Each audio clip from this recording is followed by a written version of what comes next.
Radiant team pick. Dire team pick. Grimstroke.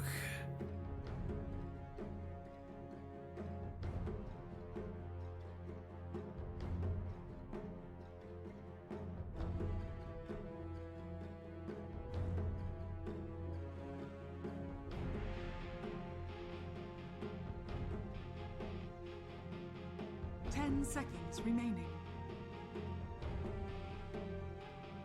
5 seconds remaining.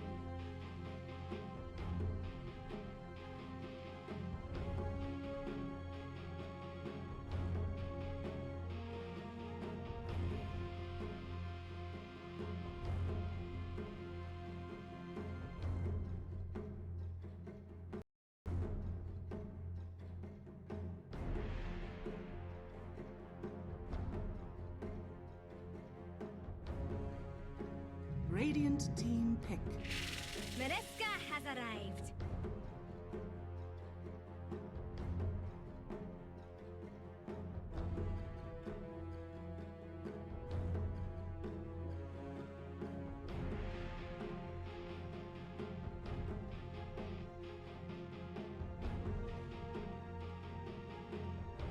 Ten seconds remaining. 5 seconds remaining.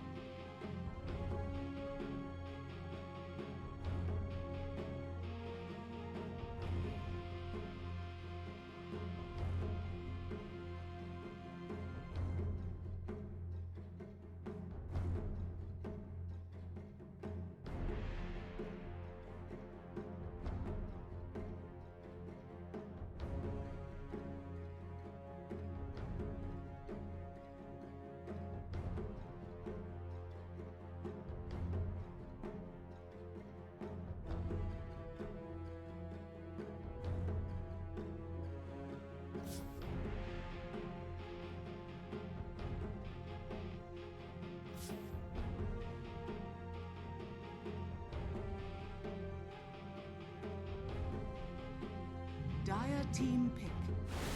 Tide Hunter.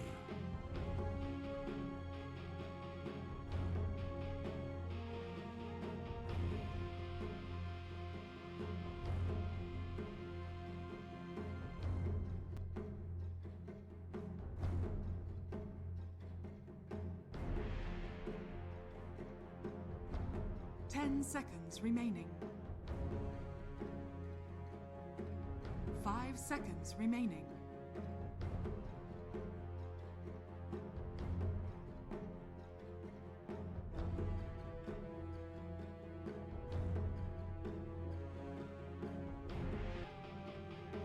Radiant team back. Morphling.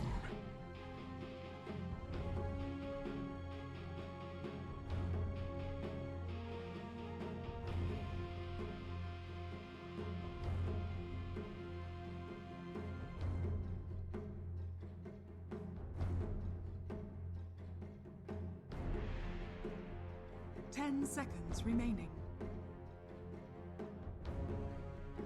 5 seconds remaining.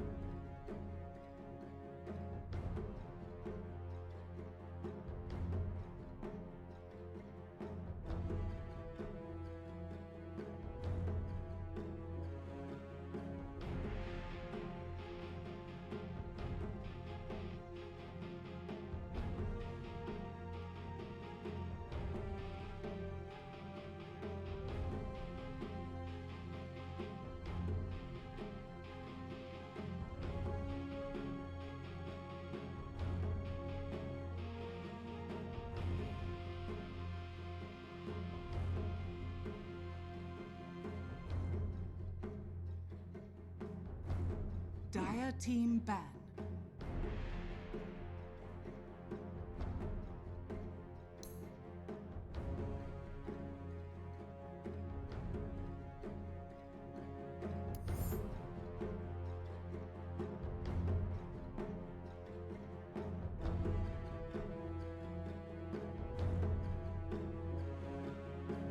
Seconds remaining. Dire team pick.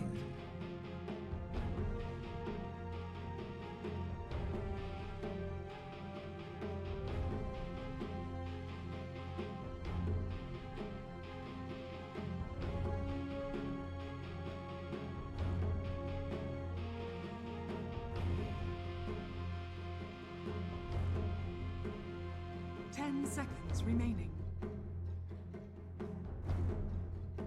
5 seconds remaining.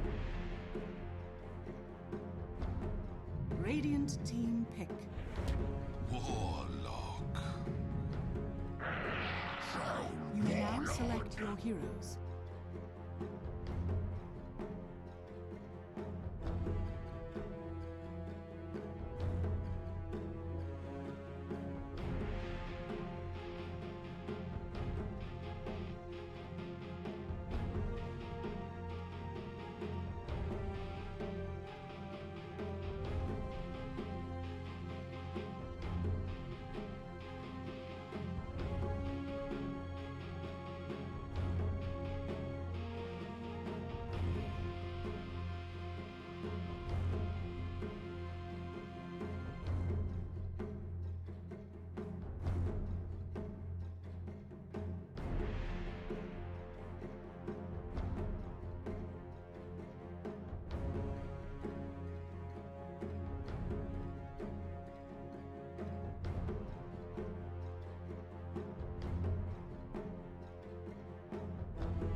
Looking for me?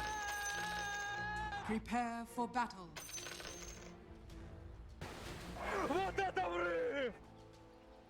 Yes, let's look into the crystal ball. Not Kyle's one. We'll look at everyone else's. Yeah, you're the my magical co-caster now. I can't say. What do you I can't say, think? Toby. I don't want to be biased, but let's Really? let's talk about the drafts a little bit. Okay, sure. Let's go with that.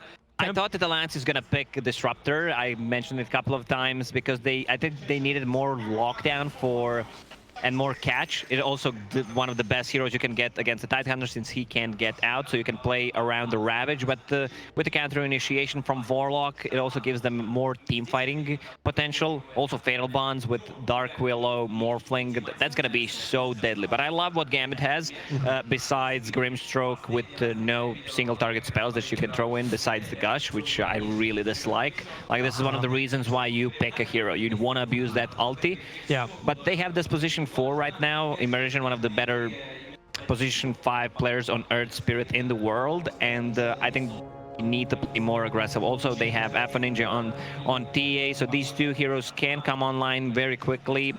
Troll Warlord might be a bit slow, but depends on the item build that he goes for. I don't want to see Battle Fury. If I see Battle Fury, I'm just gonna leave. You're like, I want to see the Fusel Blade. I want to see control against the Morphling. I want to see these type of items to be active. But at least I'm kind of a little bit on the Grimstroke. We've seen many times where the Soulbind is never really made the most of. But at the same time, him enabling immersion just by putting the ink spell on the ES who then wants to initiate, these are things that they're able to really just make local down initiation after initiation and just open up the space for Koifa to then be the main man as this Storm Spirit. But it depends if Koifa can get a good lane. Afo is already like beat the crap out of Koifa, and he needs to win this lane as the Templar Assassin. It's not that easy lane for TA, especially since whenever you attack with the Storm Spirit, you have the Overlord charge, you remove 2 instances of refraction, and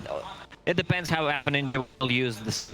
The Storm will get 1 point in pool, and then playing around. Whenever there's a repression on, he just goes in and tries to take it away. Yep. A lot of work and Koifa pushing it to the edge. How do you like the Troll Warlord I picked up? Like for the lane at least, going up against the Centaur, there was a lot of discussion about like how do you actually kill these Alliance heroes, because Centaur as well as Morph, strength Morph are very difficult to kill. So how does the Troll work in the damage and at what time? Well, Definitely, Troll is a great laner because you always have this early access to secure the range shapes. The next chance is great against the Storm Spirit and especially Morphling. You're also giving Morphling a really good Morph target in this game. PA is great also if he turns into Tide Hunter. There's a lot of great spells to steal this game. Yeah. Making it sound like Gambit actually has to get past themselves first before they can then start fighting against Alliance when you have Mickey. Look at the mid lane. There's gonna be a TP from Earth Spirit to kill this. The timing's not right though. Yeah, because the rune just spawned and the FNG already picked up an arcane rune. These two observer boards on the meantime. Placed by Alliance, they wanted to kill the chicken. They also want to see some of the rotations. Anyone is stacking, especially if they zone the Tide Hunter out of the lane, which I don't think is going to happen since he's playing against the more basically half meal here. Up on top, over towards Tiger. A quick kick, need to keep the slow going. The Bramble water a little bit. Tiger back up. And that little space will be enough. Tiger is only level 1 here, while Tide Hunter was level 3 with the 1-1-1, but there's a lot of kill potential with the stun, Earth Spirit, and the slow silence. And I actually can't believe how like the two observer wars that got committed by Alliance. Like, okay, let's screw seeing inside of lanes. Let's watch behind the lane balls on top of the tower. Sure, at least you'll see that courier coming out. You can't snipe anymore. Observer for a safe lane. It does nothing. Also, a lot of teams are not even blocking the off lane because they bring so much gold and experience. A lot of supports investing 2 sentries to kill 1 observer, and it's still worth it. Hawk. He's trying to play around the whole stomp position to Boxy. He's trying to harass the living crap out of this lane. And FNG's having nothing to do with it. They have lost sustain. As that TP again in towards mid, away from the observer ward. That's kind of like question it. Like everyone tries to get rid of that observer ward in the high ground in mid, but even the defensive one will be able to see that ES TP now either to the cover of smoke. Yeah. Box will be pushed into the tree line. And with the movement of the ES off lane, this actually opens up for initiation against the Tide. The Brambles down, Tide a little too fat to fit through that skinny cap. And under the tower, one more adaptive strike. Dash next and Mickey gets first blow. Alliance setting game 2 the same way as the game 1. Dania will get not the one that he was hoping for. He can't do much with it, but just taking it away from a Templar Assassin. Immersion, smoked, has rolled, too early, too far up. Koiba was getting aggressive, but they get back down again. Koiba's having a hard time getting up the hill, but at the same time, like Afro doesn't have the bonus. The Brambles come through. Immersion tries to walk through Bramble, but he cannot get out. Station from Taiga once again. Now he has 1-1 build. This is what I love to see on Dark Willow, that extra early stun. Bounties will be ready in 50. Really again, so he's going to need to use the shrine right away. Still the rewards the line. No one expects those. They can't be the, even though they're not doing anything at this moment. So how many will actually go the whole duration in a game? That's the stat that I would like. Now, I think like Larry doesn't go left here. Some JJ has in the because I asked him for that a lot. So I still for the on ball is a waffle box. You can do over here. Should delivery system to 12. Yeah, he misses the roll. It's still a guaranteed kill. Actually, on the has no escape mechanism whatsoever. Both Roll and Morphling having a lot of struggle because Earth Spirit was roaming around and was on the map, so be careful even though the kills. Now he's just jungling. He's gonna put a second.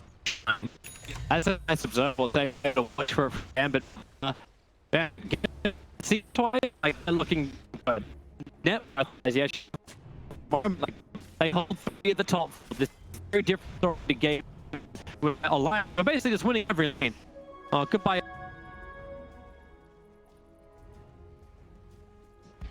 Easy traps in the northern side of the lane. It's a aggressive items, which will keep her alive. A magic wand already has 10 charges and has infused raindrop, so a lot of mana on Templar Assassin that she needs early on. Bottom lane. Immersion. The Centaur kind of trapped in. Fell once from inside, trying to get some return damage to these neutrals. So Tiger is doing the work, but Hawk will start walking it off. So Centaur falls, and Gambit will now look for efficiency shrine, and they'll have it. I would have loved if they actually swapped the lane to have a Centaur and a Dark Willow, because there's so much more kill potential, and there is a defensive tool. With Warlock, you only have a heal, and that's pretty much.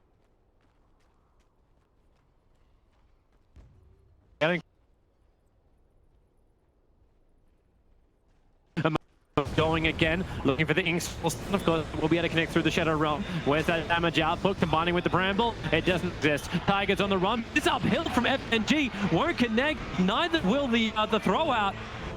He doesn't hit him with the big rush of the rolling ball. Activation. Under the tier 2 tower, finds the kill. The TA traps forcing Koi TP away as well, keeping off the middle lane. Giving out for all that frequency, some damage into the tier 1 tower. And this crowd in Russia finally feeling for the first time in this series that Gambit are in some level of control. Yeah, Boxy using it to cut down some trees. See the rotation coming from Earth Spirit, and this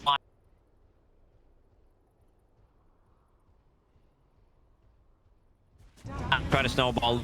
When you have a Templar Assassin in your team, okay, that's in this rune. It's funny, the Dire scanned him too. So they understand that someone's around here, but the information... You know something is up. Yeah. You're not a mime, you hit a glass wall, an invisible wall. And Afro just continues to pressure these lanes down. Yeah, no room for you and top Koi. I think there's no point for Koi to stay on. Box still doesn't have level 6 yet. The Ink Swell will follow the action, and the Hawk was just waiting for it. He'll come in close, finish the job, and Centaur will fall once again. Way aggressive play from Gambit in the second game. Also, I love the build on the Grim. He's going, even though he's position 5, 2-0-2, and the Koi just needs to stick for himself and keep farming there, because the lane. They also need to get rid of the traps on mid lane to defend it. I don't think they'll how much longer they can hold on to that mid lane. Afro is that tier 1 tower gone. That is one of the coolest taunts ever. Almost as good as Wraith King dance. I still think Lions and Dons are the best ones in the game. Disco Pony track. That's a nice one. Getting the crown from Tiger, but it's just more of that fear me slightly so you back off away from the tower. There's no kill potential. They're just trying to drag the creep wave and keep their tier 1 tower alive, because it's so important after your tier 1 is down. The Templar Assassin gets access to your jungle, and the way she farms takes away those camps so quickly. Oh, that courier was meant to be quick stand safety. Allows him to get out of range of the Ink Swell. Ends up being a 2-for-2 rune trade-off for the mid tower. Trying to ensure an insane look for the tile. Now initiation onto FNG from Kuiper. All of his mana crosses the other side of the river, but he gets the kill.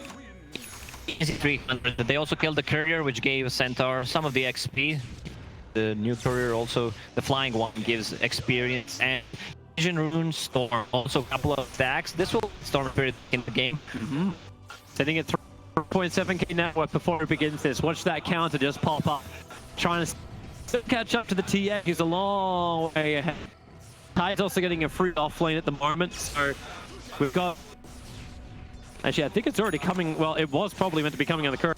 Yeah, back there it is. It's past FNG, who's now the new courier. The Foot of Defiance has arrived for the Tide Hunter. They just trying to amp up and give the survivability that you can from an offlane aura like Tide Hunter. You get the counter initiation. If Alliance want to go for you, you've got Ravage as a quick answer back as well. Yeah, they're rotating 5 heroes on top. They want to secure this tower. Ravage is ready. Also, I love what the FNG is doing. They didn't even put a single point on level 6 in the Soulbind, because they have basically nothing. Yeah. And I also like how they moved to observe water. The Lions freshly planted on bottom lane. And this into a straight tier 1 for tier 1 tower trade-off. And since they TP top, I don't think Gambit can defend the tier 2 tower on bottom. Also, with this kind of a build on the Hawk, it allows him the Diffusal Blade straight in. Get so much more damage, and the extra can basically slow him 3 times in a row. And Mana Burn is so good against Storm Spirit and Morphling. Like, you just want to push it down. Griselda is plus 211 to Boxy, so they can push the lane hard. But this will turn into like a straight safe lane tower trade-off. Because there's no reason, if they want to fight, they're going to fight. Tiger trying to run away from map. He's got TA traps available. Nice little dodge. He goes into Shadow Realm, but Immersion. Now Stampede also being used. There was no follow-up, just to magnetize, but Immersion, I think he's done just yet. Drops a secondary rock. Koifa jumping in for his own. Another Tiger can set the ears ring. He's looking for something to do. Immersion will die, but Tiger barely survives. Oh, the magic wand and the Trample Boot just ready to kick in, save the Tinkerbell at all costs. But this is going to be a tier 2 for Gambit, the free one, bottom lane. They can TP out. Yeah. You have Insania with Rock, so they can't TP out straight away. Mickey already moved off the tower. We didn't talk about Mickey this whole time, but level 10 half master madness, so he's going to be full HP all the time. He farms so quickly at top of network right now, and he's building towards the Mantis, so he's going to be ready to remove some of the silences. Well, this is kind of a natural build into this game. It's just that BK troll warlord that's able to keep up. And obviously, the morph is going to be amazing. This is Mickey morph as well. Like, it's going to be amazing. We still didn't see a full team fight. The Ravage not used, Rock not used, 13 minutes in. Never be an opportunity for it. Looking for V-Ward out. So no vision. What does Gambit want to do? They want to back up. Alliance, they see them on the bottom lane. They were on their observer board, so they want to make some kind of a move on top, but they need to bring numbers. The Courier is finally bringing that diffuser down. Obviously, with the time it's been work overtime just to get packages delivered before Christmas. And that means now Troll can initiate in if someone gets close enough. And well, it's just close enough. It's Insania. They're looking here, and it will lead for one runaway to Hawk with the he stood up, good whirling up defensively, and with the jump forward, maybe that's not exactly where the Hawk was pushed up. Still on Insania, but underneath the fine, but finding Alliance, the rock up, they're gonna find CA for Ninja into deep. 2 huge calls from Gambit will fall to Alliance for no cost apart from abilities. This is not what you do. Tidehunter was showing on the bottom lane with no TP in his inventory. So Alliance made a move and was nowhere near the side shops. He could not get a really nice call from Alliance right there. Good troll trying to pop his ulti, and Pete could see Box in this game trying to save his teammates so many times, even though it's position 5 Warlock, and if it's the Dark Mill. They're fighting really nicely around this Tidehunter. Oh yeah, and he's not there to fight. And now Gambit look towards Roshan. Rock is down. Do they want to go in? They'll have a. It's like they know it, but it's in the bounty range that are actually moving for. You have to take the risk.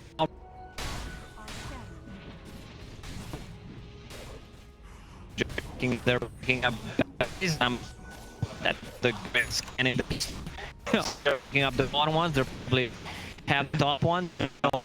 I movement of a bounty room. Yeah, because Alliance does not have a single observer on the top of the map. Can the Roche better?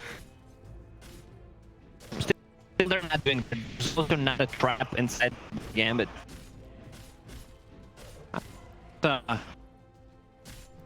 Usually you don't need it that early, right? Yeah, because you are the one taking the Roche early on. Yeah, like you're not going to contest for the fight.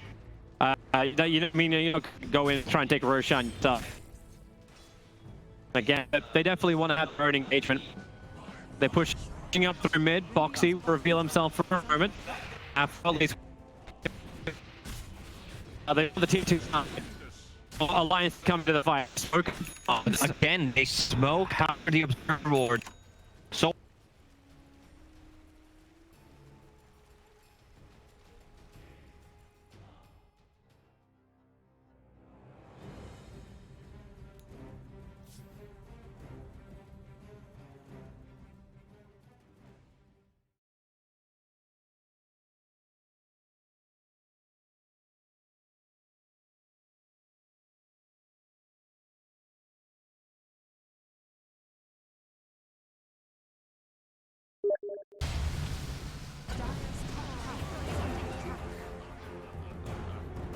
And Alpha with an Aegis just wants to get the hell out of here. Refraction and Blink up. Maybe can't push the wave, but Alliance, they lose Roshan, but they may get more. Tidehunter still in retreat. Mickey doesn't see him. No wards up on the hill. Once again, love the decision making by Alliance. They know something is up, even though they did not have division, even though they smoked. Storm zips in, tries to steal the Aegis. Like really huge balls on the Storm Spirit, and nice follow-up from the Dark Willow, because they know even if they use the Ravage, the fear will get them out of the Roche pit. Even if the Gambit got this Roche and the Aegis, it's still a win for Alliance. God, that's a very depressing kind of thing to say if you're for Gambit listeners. Like, your Scepter has now arrived for the Storm Spirit, so he's even more elusive, hard to initiate onto. It's a great item just to have something against Phantom, remove the silence from the Earth Spirit, also keep the Troll inside the air during the duration of his ulti. And Taiga, Bracer. Bracer is the best item in the game right now besides the Magical. Man, it gives you the casual Bracer when you get two. I mean, you're getting a command. Of fun backside knowledge. Like when we were starting this off, Lacoste and I were talking about Warcraft 3 goes, and a player from Southeast Asia that would buy 5 races because he thought, oh yeah, I'm having a slightly worse game. Yeah, 5 racers and boots of speed on Zeus. I think it was a player from Zenith. No, that's Warcraft 3 Zenith as well. That's not Loda Zenith. That was the old days.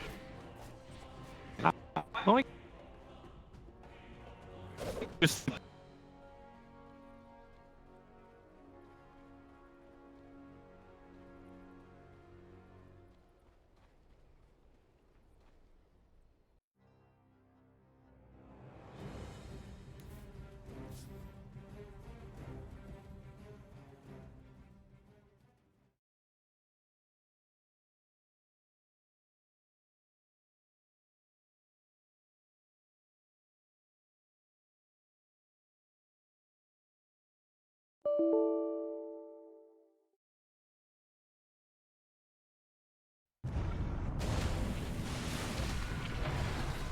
gets the timing right. The rock drop, however, allows Mickey to turn. The Ravage, they want more space. Mickey is down.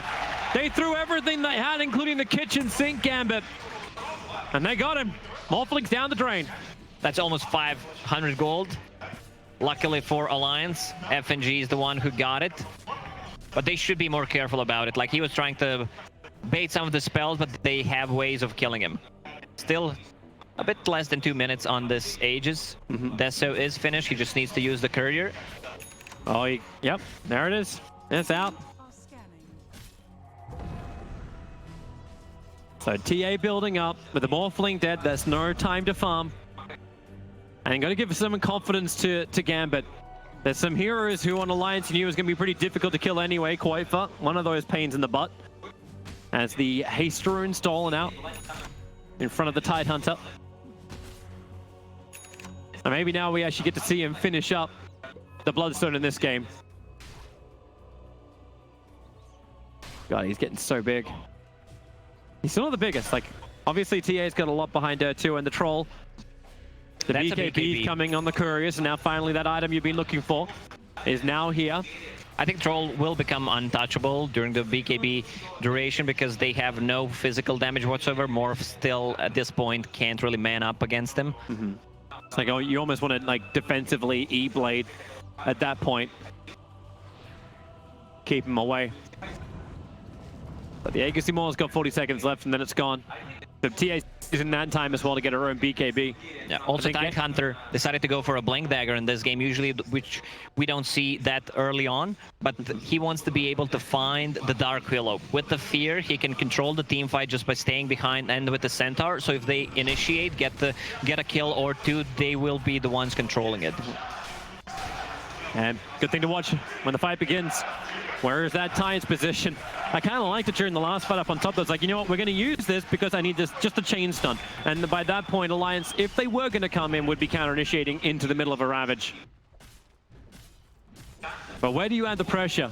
If you're Gambit, the Aegis Immortal's timing out about now, and you're being pushed on the bottom lane. Koifer's all over this map. He's playing the perfect split push. Yeah, right now it feels like Alliance just wants to dodge a team fight, maybe get a pick off if possible, try to delay them because they can feel that the Gambit is extremely strong right now. With that Tidehunter ulti, BKB on Troll. You got Rock in 10 seconds. So then Alliance will at least have that big AoE stun. Nice Observer already been planted down, trying to watch Mickey, who's over in the trees. Immersion saw him. He'll have to do this Rolling Boulder. Silence again instantly. They start with a Ravage. Rolling Boulder in. Follow-up Silence. Morph is dead. Once again, he does have buyback available. 50 seconds. They need to be out of the base. Try to push the lanes from side of Alliance. Bottom lane, someone needs to be there because it's really close to tier 3 tower. Double damage on TA. Like, they should not defend the tier 2 tower. It's extremely low. Gambit's not gonna stop. I say, can they push hard enough? But it looks like you've already got a TP back. That's gonna be the Tidehunter taking care of bottom. Suppose every time Ravage is down, Gambit's like, okay, let's just get control of our lanes back again. We've put Morphling down for the moment. This is the problem with Radiant. The bottom lane is always pushed out. Like, I mean, it's a mirror. Always the top lane for Dire is pushed out. The Hawk needed an extra stun. Yule Scepter also arriving now in. That's going to get into the hands of Tiger. That means double Yule Scepters. They can mess around with Gambit's positioning. A jump forward, BKB looking for the TA. Assassin. She'll come back down again without that BKB being there. She is a lot more open. The Hawk wants to try and help out, but then you've got the movement speed. Advantage from Boxy triggering the Stampede and had TA trapped in the upheaval. Dead for 50 seconds. That's a huge pickup for Alliance right there because every time you kill a Templar Assassin, you're just slowing her farm. And she's the hero that farms extremely quickly with the side blades. Also, they need the dodge fights a little bit more because Morphling right now only has a Ghost Scepter and he would love to have that E-Blade for the next fight, even for a saving capability or just try to blow up Grimstroke in the backlines. This smoke from Alliance, they're not going to find anybody. Gambit are already moving in towards the mid. Tidehunter is the only one who's even remotely exposed on the flank of Gambit. But he'll steal the Illusion Rune. And they'll have a couple of choices to make. Which one? You got 3 Tides and they go for the one at the front lines. And they chose wisely. They hit the right Tidehunter, but here comes Immersion. Starts off with his own kick and follow-up Silence, dropping the rock. It's going to be Insania and Koifer. He was ready to jump. They're pushing him away in Immersion. He's just currently tied and locked underneath Insania's Golem Boxy. And Mickey will join the fight too, turning into the Templar Assassin, attacking into the Templar Assassin, but respecting the Hawk with his BKB, looking for the fight. But they don't have the information. Detection. The Glimmer Cape allows Mickey just to walk away. Glimmer Cape and Meld. Also, that was a buyback from FNG. Alliance realizes when they need to take a fight, they use the rock, get a 2 supports and the buyback and still go away. They just need to drag this game into later stages of the game. Also, Bounty Runes are spawning. It's going to be 2 for 2. Maybe Dark Willow will be able to pick up one of those on top as well. TA may be a little bit careful about going for the top rune after what happened last time. That's the Tidehunter instead. He's a little tankier for the job. So the BKB from Afo. The critical thing, the Courier will have to go all the way back to base first. Yeah, Roche will respawn in a minute and 20 seconds with 2 BKBs. Feels like Gambit just wants to take it by force. They have a lot of physical damage. Also, this is the big item on their side, the Spirit Vessel against the Morph, even though Morph has a way to dispel it with the Manta style. But he does not spell when he's using Morph anymore, so that's a huge nerf for Morph in those terms. And I really want to keep an eye on the buyback counter. If you jump in, you blow Ravage, and your BKBs are down, what more sustained damage does Gambit have, especially for Cork and buyback? Currently, all 3 cores from Alliance do not have buyback available, and everyone from Gambit doesn't have buyback available. Immersion gets the hell out of there.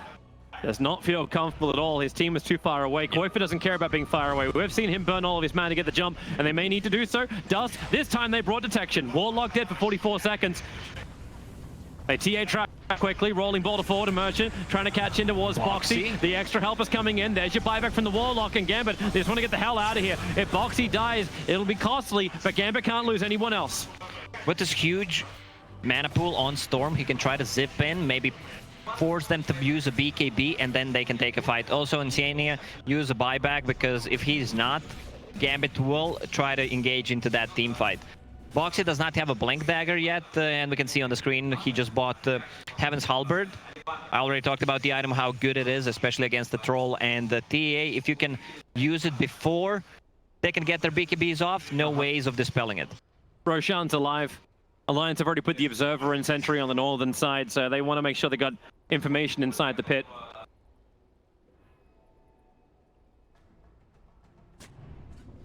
Top fight is going to come in just in a second. Five heroes from Alliance ready to engage. Look at FNG's itching for a fight. Immersion's going to give it to him. The rolling boulder in. Gets a quick silence over on the Centaur. Trying to make sure there is no Stampede away to safety. The tier 1 tower, however, will still end up going down as Gambit smoke up. At least this one's not on top of an Observer ward. Koifa jumping across this map. They want him dead if they can claim him. The TA trap's just helping push the wave back for the moment. Oh, look at the Observer and the Sentry from Alliance.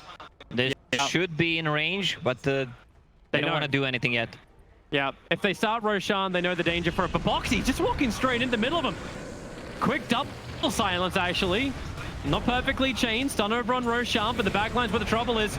Troll starting with his spinning axes. Maybe trouble if Centaur goes down. Afro, he's blink forward. The damage output is... They are going to get the kill. Centaur down, so is Grimstroke with a rock from Insania, with a better bone. Dahak will break free. The Ravage buying some time for Dahak to beat into the Morphling. He needs to kill off Mickey. Mickey's running out of mana as well as life. They're going to get the kill. Koifa trying to help out. Now he's rooted too. Your scepter up. Defensive. Have they got the damage quickly? Yes, they do. Wait, where was Dark Willow in that fight? She was nowhere near. She didn't even use a single spell, and they... Hey, Wall. Whoa. Problematic to say the least. Well, she had a couple of abilities off it seems, but it came very, very late. Gambit will now move into the pit, and with Troll, they take her very, very quickly. Aegis and Cheese. Dahak will take the Cheese, Aegis into Afo, and Dahak is now approaching his Manta style. Got other ways to break free of fatal bonds without having to burn your BKB every time. Manta style is such a good pickup against the Bramble Maze, against the stun. Also, you can dodge Ethereal Blade. Looking good, even though it's only it's less than 1k gold lead for Gambit. That's it. With Cheese and Aegis, it's still looking rough for Alliance, especially if they don't bring Dark Willow in the next team fight. Yeah, we're not breaking out the champagne for a game 3 just yet, but another DD. It looks good for Gambit, and yeah, sure, it's always there when you need one. Butterfly from Afo is rapidly approaching, and the Lions understand they can't really stop this push at the moment. When Rock is down, it seems like there isn't really that much of a fight. I don't know if Dark Willow could have made that escape happen, but it was such a weird move as well. The Centaur walking into the middle of the fight. I kind of almost want to watch that on a replay. Just see Boxy. It's like, I'm in front of Roshan. We understand this is the concept. And I'm going to walk right in front of Gambit and be the bait. Play stupid games, win stupid prizes, Toby. Okay.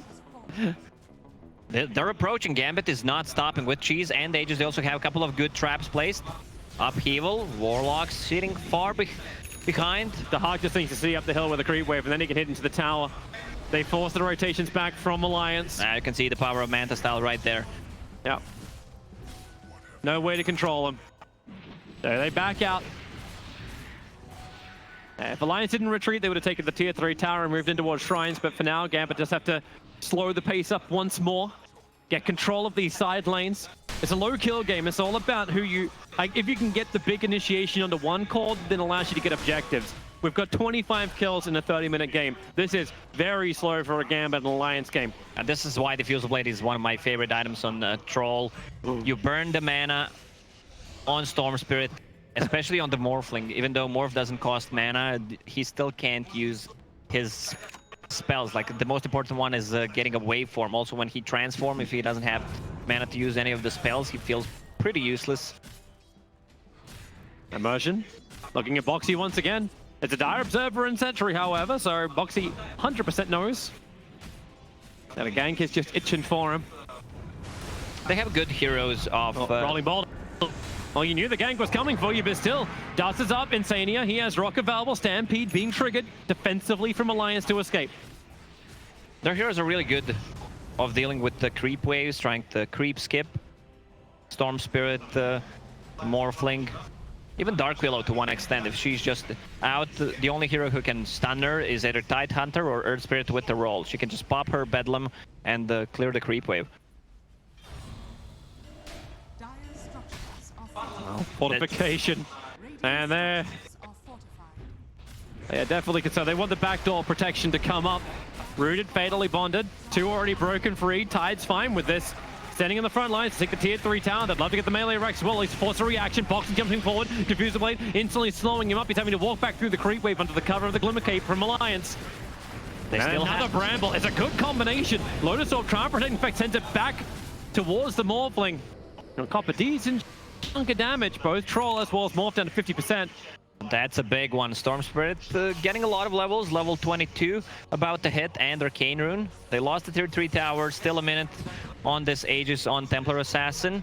So they would gladly want something to happen. You can see Koifa's desire as well. If he hadn't observed what, he'd see that courier flying at the moment, but he's wanting to keep the creep waves back, but he's also looking for initiating items. He wants to get the Bloodthorn up and running. They need to be able to ensure that when these BKB timings are out, or these support things that can sit in the back line with just a Spirit Vessel only, that they will die. He needs to get these easy pickoffs on the back lines. I kind of gotta say, he's got to kill the ES. FNG is doing such a good job devouring Alliance's ward. Right now they have one ward near the Roche Pit and one where they wanted to defend the tier 3 tower. So they don't have much vision if they decide to creep skip and split push. Yeah, that's when you start to get a little concerned, and Storm has to play the numbers game. Because there's no BKB, there's no Lincoln Sphere on this Storm. He's not concerned about the initial stuns because they don't have any. It's just the lockdown of Ravage, which will pierce everything unless you get a BKB off in time, which is also problematic, as we've already seen from the Morphling. Yeah. Ideally for Koikwa, he wants to pick off Grimstroke in the backlines before the fight starts.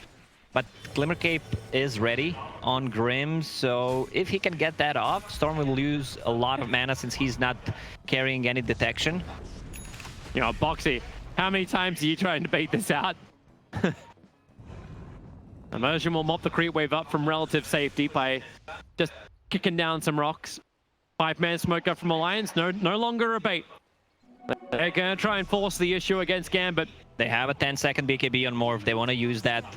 Nice positioning from FNG. So this is how you start on Arteezy's cliff position. You see as much as you can. Inside of Roshan is where Dahak was trying to hide. He'll have to BKB almost instantly as he comes out of this. In fact, that's what happens. Mickey silenced up, burns his own BKB, and then Soulbind. He actually links himself up with Boxy, but the TA right on top of him. But where's the damage going to come from? In towards the pit. They're looking for immersion. The rock will drop right inside the pit. Koifa jumps in too, but the Ravage will blow. Have they got the damage output? You've already got the buyback now out from Harpy. She'll come back in just a couple of seconds as Boxy, he's still trying to retreat back out with Afro there. They have the damage output. Gambit, they stay together. Mickey, he's back inside the pit. Nice puts him in with Afro. The fear, it pulls him away. Mickey, maybe he feels like he's still going to fight looking for FNG. Won't happen. Maybe he will. The dust reveal, so they can't hide him inside the Glimmer Cape. FNG will fall. Troll is down for over a minute without buyback as well. Gambit are in full retreat, but it feels expensive from Alliance. Buyback on both Centaur as well as the Dark Willow. Yeah, 2 huge buybacks on their side, but they needed that to win this team fight because Storm had a lot of mana, but was really careful about using it. And with the Arcane Rune, they need to survive through initial burst of the Tidehunter ulti and lower the BKB cooldowns, and then they can take a fight. They just need to drag this game. I feel like Alliance has it in the late game. And feels crazy. 4 bounties, sorry. Yep. It's kind of hard to pick 5 bounties. Yeah, that's the bottle, man. You save it for a rainy day. I might be an idiot, Toby, but I'm not stupid. I might be an idiot and I'm stupid. That's like the thought that went through my head when we started thinking about bottle. It's like, does it make Morphling a cannibal if he has to drink? Should Morphling never go bottle? And this is what I talk about. Like, you could see the Grimstroke with the Glimmer Cave causing some issues. So now they bought a gem on the Storm Spirit. Who's the one carrying it?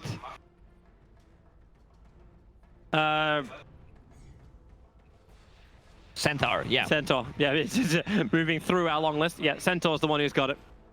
They want to get rid of the traps. That's the most important thing, so they can approach, because trap damage plus a slow is causing a lot of issues for them right now. Yeah. They just need to push out these side lanes. Alliance do it a hell of a lot more efficiently. I'm actually wondering too, once you look towards the next Roshan, can Alliance always just look to backdoor it? Like, they can move across the map so easily, so quickly. You can counter push, but it means Gambit have to commit someone to that lane. And so far, like you're looking at Trez, you're not looking at BT carriers for Gambit. Roshan is up. It's the Aghanim's upgrade as well. Aghanim Scepter upgrade, that would feel really good on Alliance if you can get it. Either give it to a Centaur or give it to Storm Spirit. That's a free Ravage. Yep. Give me one electric black hole. That's the way I like to describe it. Ravage isn't as cool as black hole. I'm sorry, Shiva. I know you're tuning in right now, but yeah, Enigma is the king. They're smoking up. They're going for Roshan. They're inside the pit now. Alliance have no information inside this pit. Morphling finishes at the Scandi, ready to fight. Dust is already out. Quick silence. They found the Warlock a little bit too far forward. He has a buyback. He needs to use it. They'll commit into Roshan now. Bottom lane isn't pushing anywhere near hard enough to make Gambit worry about this. They got more than enough negative armor to beat into Roshan. There's your buyback out from the Warlock. Alliance are coming over once again. Here comes Storm! Long jump to the other side, almost picking up FNG, but Roshan's so low. Koifa, the BKB's there. He's trapped in with Boxy. The Soulbind held them together. You've already lost the Grimstroke. They're waiting for the Ravage. They're waiting for the time. This is the ultimate patience of the Tidehunter. Rock will finally drop from Insanity, and now the Ravage will connect. But Roshan's not dead just yet. They want to find the kill and jump in for the stun. It connects over on the Centaur. Koifa's already back. He pulled back in, but immersion. He's holding with the silence and the rolling boulder. Maybe they have the damage to do it. The troll, he played it up. He can't attack anything. He just held a position. Finally, someone can kill Roshan. You've got Tidehunter in there. Who's going to get the kill? Roshan killed by the Dire. Koifa's got the Aegis, the Immortal. We'll pick up the rest of it later as Mickey beating into Afro Ninja. Refraction is protecting him, but that refraction only lasts for so long. He'll go down a minute and a half on the sideline. Alliance continue to fight. It is going to be Tidehunter falling in just a second. Don't pop it. Reduce the damage, but the kill is still there. Dead for so long, buybacks are available. What a buyback from Koifa. He zipped there, he knew that he has a buyback, popped the BKB, and the quick fingers on him. He also has the Aghanim Scepter in his inventory, and he actually popped on himself. Level 25 Storm Spirit with the Ball Lightning Remnants. This is going to be a huge problem for Gambit. This is the perfect time to say Alliance are doing it. They know that if they win this series, they're going to TI9. Gambit, they've been so good throughout this DPC. Their path through the minors has been rough at the beginning, but it was always there, looking better and better. They beat Goddess Pro in the CIS qualifiers to get to this position, but Alliance are holding strong. Their second Aghanim's arrives over on the Centaur. They're looking for 2 lanes of ranks. They can't go for a third. The tier 2 star is still up on top, but Gambit, Templar Assassin, she protect, she attack, but most importantly, she does not have a buyback. 17 seconds. Watch the clock. Tide trying to force some level of initiation. Rolling boulder from immersion. They find Mickey. A quick stun. They just using that ink swell. And now Boxy, he jumps in inside the bramble. Alliance decide to fight. They actually fear them away to Huck. He can't find the kill. Mickey runs himself away. The ES dies. Alliance need to reset. They need to go back. Templar Assassin is down. TA's up. Gambit, they need a kill. They're looking towards Mickey. Here's your Curse Crown stun. Just keeping them away. Gambit can't continue the chase. Insania, the TP away to safety. No bash, no stun, no control. Perfect Alliance get out. They got what they wanted. They got the Raxus on the mid lane. They got the tier 3 tower on the bottom. And at this point, only Troll and Grimstroke have buyback on Gambit's side. Meanwhile, Morph is the only one. Whew. Alliance still need to end this. That's the harder thing. Alliance will not rush anything right now because they want to get their buybacks back online. Ideally, Storm Spirit with the buyback is one of the strongest heroes in the game because you can always zip. And with the Centaur, Aghanim Scepter upgrade, they're going to receive, I think, not enough damage. This is going to give survivability to Troll. The extra life steal after the ulti. So they just need to kite. My God, Alliance. They feel good, but I'm starting to see more and more things that are still there. So yeah, Satanic, Troll can try and survive. The Meld hit bash 25 talent as well from the TA. Maybe they can get initiation lockdown. Oh, and this is the item that we don't see way too often. Eon Disc picked up on a Dark Willow. If she can survive through initial burst, I mean, with that she can because of the status resistance as well during the duration. She's gonna get the fear off. And BKBs are on 5-second duration. The Hawk's waiting inside the pit once again. Tiger comes in, Smoke will break, he blinks himself forward. There's the Eul Scepter up, Bramble, easy follow-up. The Hawk moves deeper inside the pit. There's now Alliance. Wonder if this is the place they really want to fight. Immersion rolls in, they've already triggered up the Aeon Disc. he gets the kick, slowing down. Mickey wants to rolling boulder away. A quick slow that goes in to put him a little bit more time. Now the Hawk, back into the fight. The Soulbind holding Mickey together. Goifa looking at the back lines, looking to kill off Immersion. They're able to get rid of him, so goodbye ES. The Rock is finally dropped from Insania, and now get another hit out. Apo is dropping low. The Ravage creates a little bit more space, and Apo, the damage output, it's there. Morphling is down. Buyback's available. They won the kill on Goifa. He's out of mana, but no! He died to Remnant. Died. He actually died to the Remnant. Well, crap. Oh, Gambit's in a lot of trouble now. TA does not want to buy back into this. Morphling is dead for a while, and Alliance will get their wish. They'll get to reset for the moment. This Aghanim Scepter on Storm Spirit, if used correctly, the pull, you can do a mini black hole, and it's so good. Still, Troll Warlord has cheese from that previous Roshan on top of Satanic, so they need to play around it. They can't really focus him down, especially whenever the Ravage is up. Also, Tidehunter just hit level 25, so 25 cooldown reduction on him. He didn't decide to man up. Has no damage items. Hey, you'll take anything you can to get that Ravage back off cooldown as fast as you can. A 4-second Anchor Smash, you'll take that too. They need to be able to always be up and ready to fight faster than Alliance, and they've shown they have the damage output. The TA can do it. Same with the Troll. If they can bait around these big abilities of Alliance. I would love to see a 4-step, maybe a second one on Alliance's side, because Warlock has one. Also, Warlock didn't decide to go for XP gain talent. Like, with that fight, he would have been at least level 20 by now. He's 17. That's his current level on the Warlock. He's well behind, and you do have one 4-star coming on the Tidehunter. So, other side, forget it. Oh, the Hawk. Woo! That timing could have been perfect if Goifa jumped even a fraction of a second earlier. 15,000 net worth lead, but that doesn't mean anything. We've seen Alliance's games going 50, 60,000 gold ahead of the enemy team, and then they are finishing it.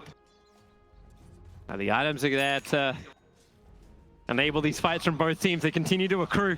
Basher from the Troll. Didn't get the bash before on the TPing out Willow. It's like, maybe this time around I can get it. Yeah, it's easier with the Basher. Yeah. Gotta slip it in, then you got the Abyssal Blade. That gives them both the cores as well some more lockdown. TA's got it from the Meld Bash, and you've got it from Troll Warlord through the Basher itself, and with the attack speed. Just good time. It's just good RNG. Attack fast. When you say Basher, I don't know if you're saying Bash or Basher, Toby. Because you add ER at... Wow! Wow!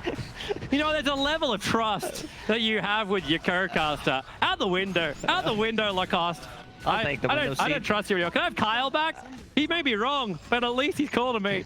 I say that now. He's going to be an absolute dick to me in the next game. Yeah, this is a huge one. Centaur just hit level 25 as well. The extra stomp duration, once those BKBs are down, it's so easy to control.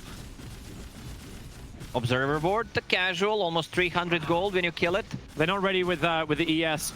They cannot go on Boxy while ES is on the other side of the map. Now Tiger goes in. Eul Scepter combining with the Curse Crown. Nice follow-up stun from Boxy. Maybe they have enough to get through the Troll Warlord. One quick 4-stuff up. He'll get the BKB go. Rock also being dropped by Insania.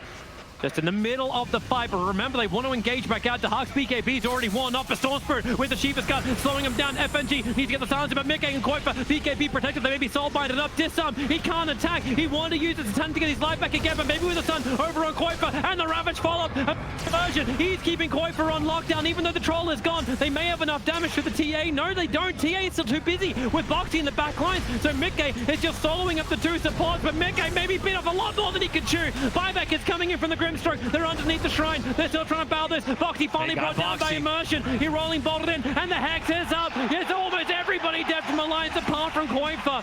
But Alliance... Bottom lane is pushing in. Someone needs to address the double damage at spawn, but Roche is not up yet. They all use their TPs to go north. They can't go back to defend the lane of ranks. Okay, you've got one. TA has hers. She'll get rid of it and keep the wave alive. Alliance, they know they got the Bank of Sweden ready just to fund them back into this game if they need to buy back. But they won't need to, or maybe they do. Roshan, yeah. Welcome to the target. Look at all those items. And look at the double damage that's sitting in front of Roshan. If they come up and see this, TA will make a beeline for it. And this will force the buybacks from Alliance, even though they don't have information. Koikwa does not have a buyback. He's short 180 gold because they... Oh, this is really big for Gambit. Double damage, every single thing. This is the double Ravage. This is what they need. Hell, I'd even give the Aghanims to Afo and have him teleport to do a split push game at this point. I would love to see Aghanim Scepter picked up by FNG. Create illusion of a Morphling. I doubt they're going to give it to him, but I would love to see that. All right, what do we got? Who consumes, who grabs what?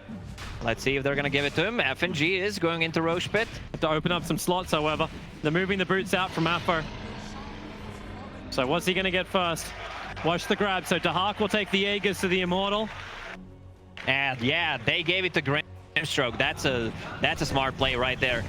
The Dark Portrait, 150 damage. You can even use the third spell of Grimstroke on it, and it's basically invincible. It also has a free BKB. This is one of the reasons why Inkswell got changed, so you can use it on spell immune units. Boy, he's just going to turn Alliance's strength against them. And Alliance still haven't gotten that bottom lane. Like, it's hilarious because the bottom lane continues to push in. The same thing as we always said for Radiant's side. They're always on the defense, but this Rax is still up. So Alliance's only big momentum push they have is either through their heroes or through the advantage they have in the mid lane. This went from 15,000 to 2,000 in 2 minutes, Toby. Now Earth Spirit even has that gem, so they're gonna need to pick up even more. TA is fully jacked. I love how we actually showed the graph as well, which didn't keep up with it. The graph takes a little second to update.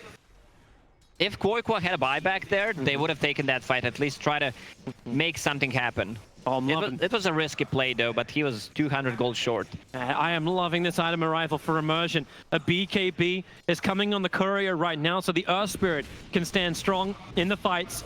Open space up, be the initiator, which allows Templar Assassin to use that Daedalus you mentioned to really start hitting in hard. And she's also changing up with BTs. Getting rid of the treads, going into BTs, because right now she's using Blink Dagger to move. A mover speed of 327 on a Templar Assassin. But if you blink, you can already get in.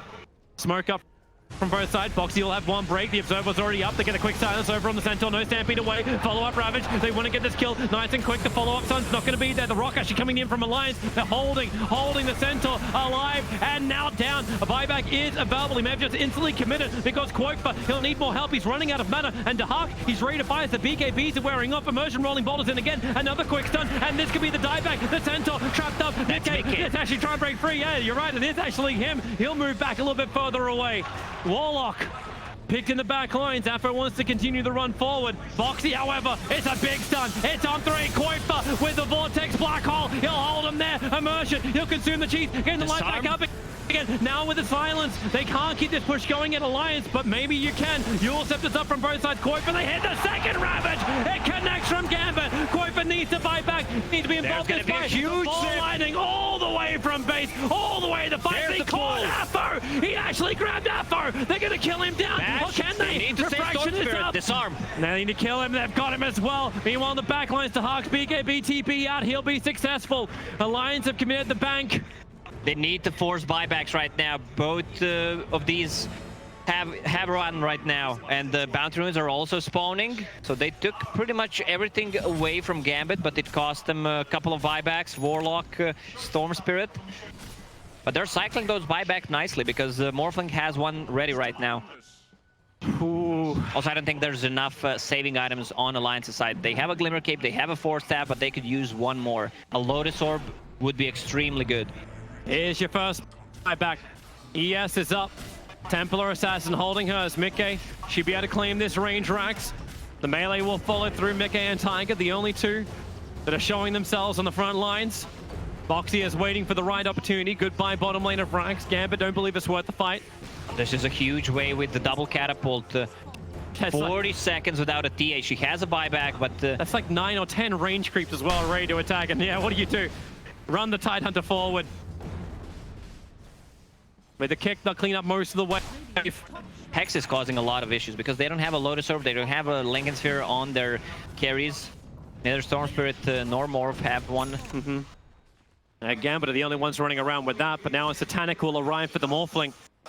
Mickey's been pretty hard to kill as it is. I would love to see a Lincoln Sphere on Quaikwa because they don't have any single target spells besides the Gush and the Hex. He needs to be alive in these team fights, and he just bought back also Arcane Rune. He should sell his power treads at this point.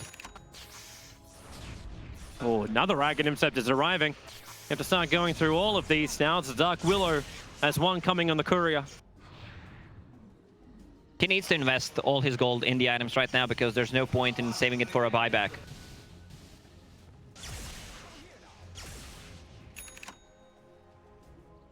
I saw Kuras now up from the Centaur too, survivability items.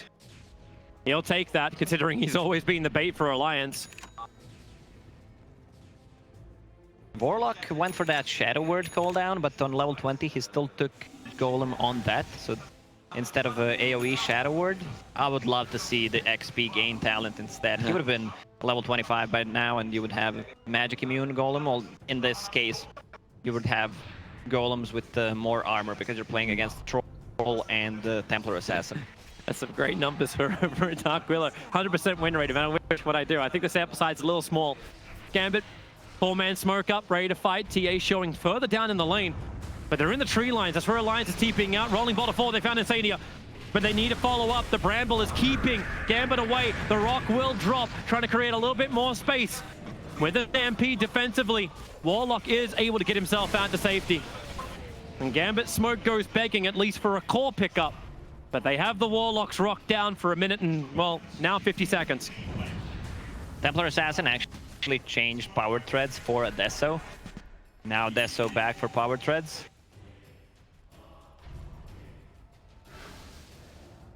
I think she preferred to slide the BTs there. Here comes Gambit. Up the hill, TA traps watching the side. She's the one being initiated on with the Hoof Stomp for the double silence very quickly. Out, and Alliance still want to retreat. Mickey, that BKB is helping him, being protected for the moment. Immersion still going in deep. They're getting rid of the defensive vision, so Alliance trying to actually blind them up as this push continues in. It's that illusion from Grimstroke that Mickey had to go and deal with. Koifa thinking about the back line with that DD you mentioned. But the mid lane's pushing in. The tier 4 towers are being attacked. If someone TPs right now, Storm will jump in. Shiva's Guard will give him. There it is. They see that. Now they need to go in. Long jump, going over towards the Templar Assassin. They don't actually catch the Tidehunter, but who can they get? Koifa jumping back out. Aphros burn the BKB. They get a quick silence. Maybe a little bit too far out there. Up and towards the air. The Harpy will hit the deck. And with a quick terrorize, she still will be held in position. They have the stuns. You'll have the air on this trigger, but the damage output down for 100 seconds. Tiger really trying to make sure that Gambit couldn't move back out. Yeah, Afterlife, he TP'd back, bought POTs so he can be in that fight if needed. Now TA has... now she's doing the same. Yeah. TP scroll in, BT's up, you switch him back out, put the Desolator in if you need to try and push into base. Smart play from Gambit to be able to deal with this global pressure that Alliance are applying. Oh, Boxy, so close to immersion.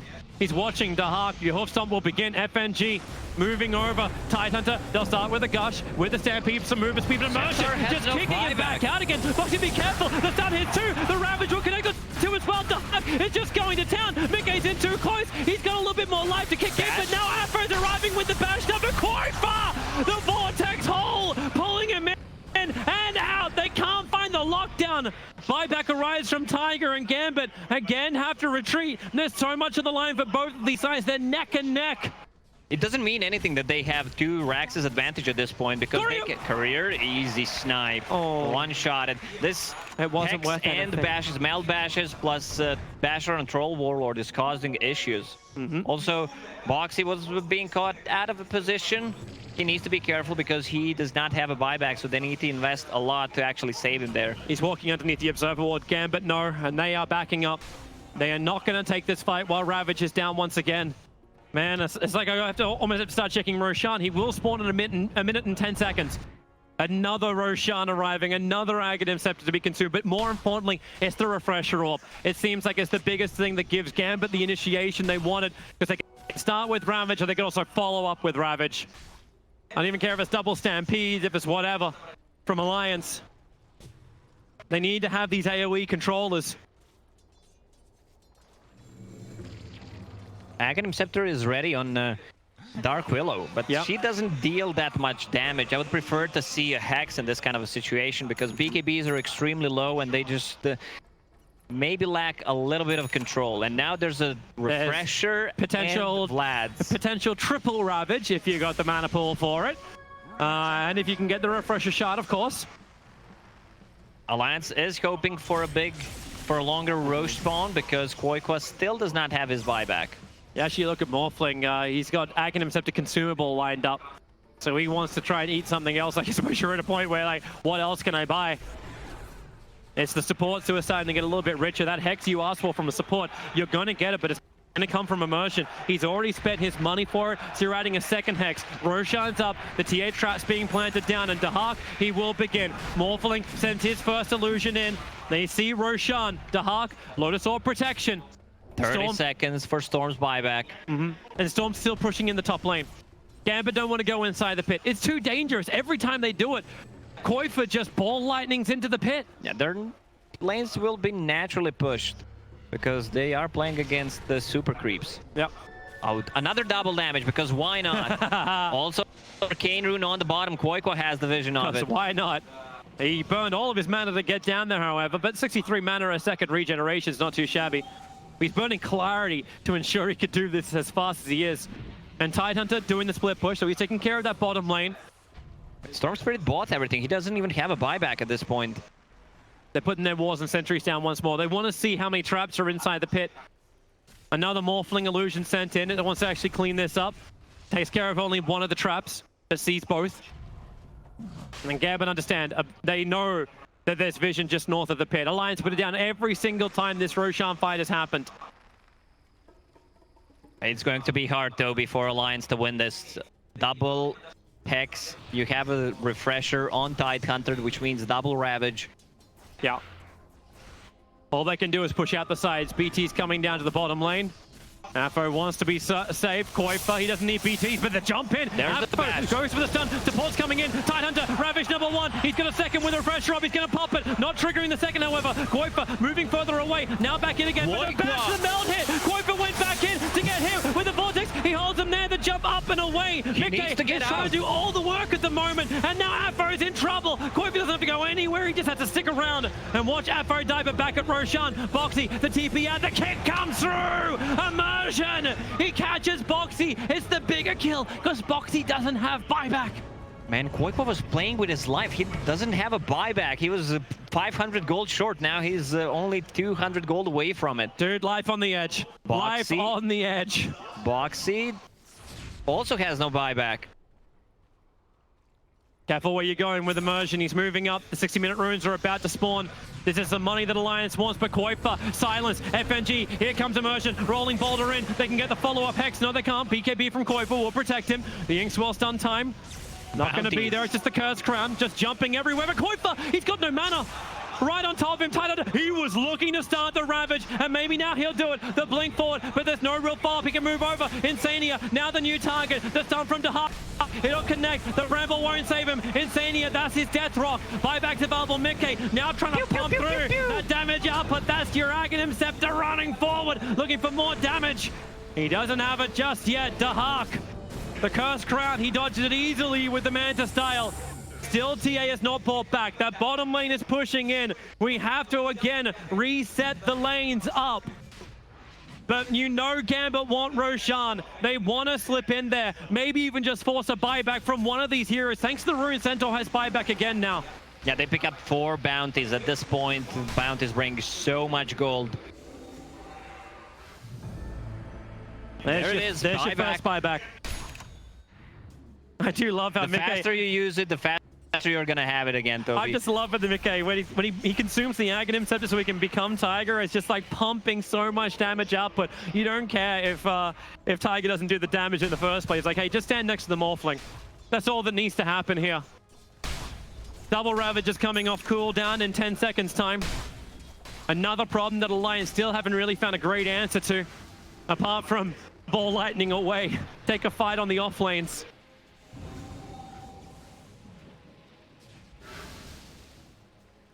He has morph target allies, so if he turns into Dark Willow, that's just insanely good. Lowers the mana cost, lowers the cooldown on the spells. Yep.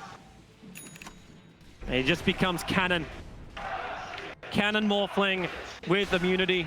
Sure. Yeah, you also have an increased cast range, so... Oh, they're just sending illusions down. A double damage rune, because that's the reason why from the 40-minute mark we have action runes. Trying to finish this game up. Look how quickly they try and go for it. The Terrorize start to be worked up. Hero flies forward. Dahak forced back out. Tiger with a quick Yule Scepter. The Silence doesn't arrive just yet. The Terrorize is now down, throwing the Brambles. They're still waiting this out. Mickey can't work out where he wants to initiate into. Now the Rolling Boulder. That's not a real one. That's a fake Centaur. Now the real one comes in for the Sun Immersion. BKBs tries to Rolling Boulder back over the river and away to safety. Yeah, now you see how much damage the real Harpy does. It's Jack all. Yeah, that's nothing. If it has Scotty effect, it's Morphling. Oh, they're sending illusions towards mid lane as well. Creep skipping out, slowing down the waves, getting Gambit to look behind themselves. That's why it's so great they've got the BTs level 2. They can TP onto the heroes, the ones that can't just be picked off by Alliance, who are looking for a pick off now. They smoke up. But who do they find? Late game Dota in this patch is the best Dota. Moon Shards, Refresher Orbs, Aghanim Scepter Sins. Look at FNG, stay in the trees. HY was right. That's the old meme. I'm old. Immersion. Meme. Oh, stop. The initiation comes in. He's in a little bit of trouble. They run forward with a Terrorize. No way to respond. Immersion is buyback available. He'll use it instantly. Roshan becomes a new target for Alliance to go on. But maybe with the Hex, Tiger, he'll break free. The Stampede trying to get both of them back out to safety. Wait for your Blink Ravage. Mickey's moving over as well. Foxy wants to retreat. Afro. Oh, he clipped himself. He's blinked up on top of the hill. Instantly BTing back down again. That is not where he wanted to be. That is done. He actually... Oh, no. He's got another TP. There's another one ready to go. Get back down again.